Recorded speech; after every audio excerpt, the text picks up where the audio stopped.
Hello, I am Fiona Sipkin, a host of a talk show, The Bridge for Women Worldwide. Welcome to The Bridge, my friends. In my talk show, as well as my blogs and the recent book, How They Made It in America, the focus is on women role models. Why? Because I would like all the people, and especially women, to hear their stories and get inspired and up their own lives using excellent ideas and blueprints. That's why. Now let us look at the topic of today's show.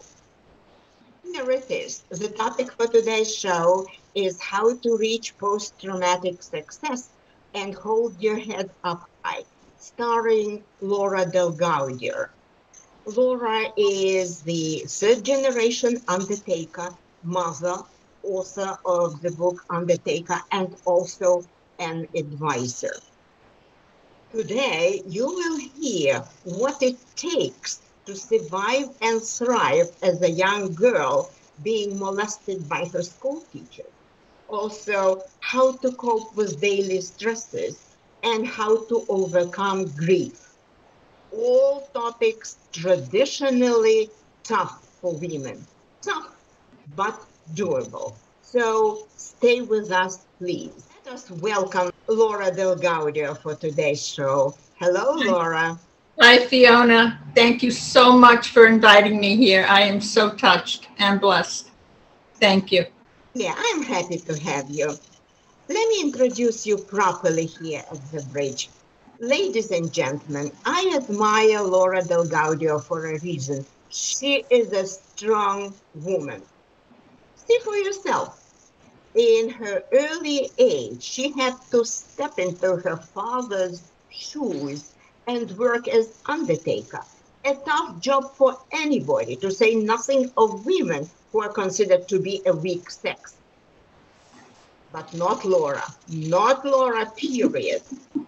In her memoir called The Undertaker, you hear a gripping story of Laura learning about her family's undertaking business from under the kitchen table as a child. Licensed at the age of 21, Laura started working and she learned empathy from her father and mother and family. And she was a funeral director running a big funeral home located at the very foot of the Brooklyn Bridge. Well, her story, which you will hear about today and read in the book, is intertwined of joy, sorrow, stresses, but also her community and family and healing. So thank you so much for coming to our show, Laura. Thank you. Thank you for having me. Sure. Let me start with the first question. And this is, was becoming an undertaker your own wish, or was there some circumstances that pushed you into this role? I was always interested in anatomy and spirituality. I wanted to be an English professor, a college English professor, but I always had that interest in anatomy because of the corpses down in the funeral home. I was very curious. So my father had a stroke and was paralyzed on his right side. He was saving up sleeping pills to kill himself with. And my mother said to me, if you go into the business, he won't kill himself. He'll have a purpose to live. So I thought, well, I can't let my father kill himself. I'll always have a license in my back pocket if something should happen to my husband. I'll always be able to work. So I went for it. I see. Thank you so much for sharing. Well, working as a funeral director, you had to face the other people's griefs and traumas and tragedies every single day, right? Yes. Now, was there something particularly hard for you as a woman? Was something very, very that touched you to the core? Well, I'm a highly sensitive person, so I experience what other people feel as being empathetic. So with every person that walked in, every mother that lost a child, every child that lost a parent, grandparents, it was heartbreaking over and over and over again. I love doing it as a service, to be there for people and to make things as easy as possible for them. And I had given a seminar on loss, grief, and healing at that time when it was unheard of to do. But it was extremely painful. It gave me post-traumatic stress syndrome, most definitely, after about 5-6 years. I see. Tough job. Well, Laura, when you moved from the stress overloaded environment to becoming just a wife and mother, were the previous stresses, the memories of previous stresses, haunting you? Yes. For about, especially with the teachers, it haunted me for about 25 years. And I finally went into therapy. Someone suggested I go into therapy. And I did. And I told the therapist what had happened. And she said, "What are you telling me for?" She said, "Tell the Board of Education." I said, no, I'm too scared for that. And she said, "Well, then, what good will it be? It won't help someone else and it won't help you." So I contacted the Board of Education and they put a wire around me, and I contacted one of the teachers who had molested me. And I got... Okay, that's a big story. And, I remember how you told me about yourself and this part of our life, that at the ripe age of 40, you managed to finally come out and accuse and sue in court the teacher who molested you in your childhood in school.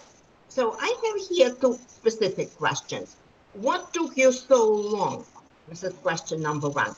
And question number 2 is, did it bring a sort of closure to the prior stresses of your life?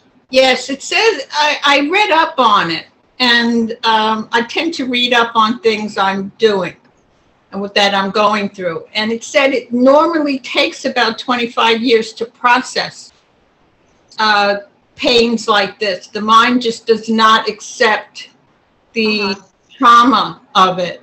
So I fell into the natural pattern of it, and it was empowering. Granted, I was terrified, but I still did it, and it was so empowering. The teacher had told me at one point I was the best student he ever had, and I had seen him after the whole experience, and I said, "I told you, you were right. I was the best student you ever had." Well, so you survived it and overcame this post-traumatic experience. And yeah, thank you so much for thinking and acting as you do. In this, only you are already a role model for the rest of us women, for those who can say "me too" or something like that. Well, thank you so much. And you wrote an excellent book. You see this book, you see this picture of yourself and your father, and I love the cover of the book. Thank you. The book is obviously very good because it got 2 book awards listed here. Number 1, that you and your book are the silver finalists in the International Next Generation Indie Book Award. And the second award is the National Top Shelf Book Award.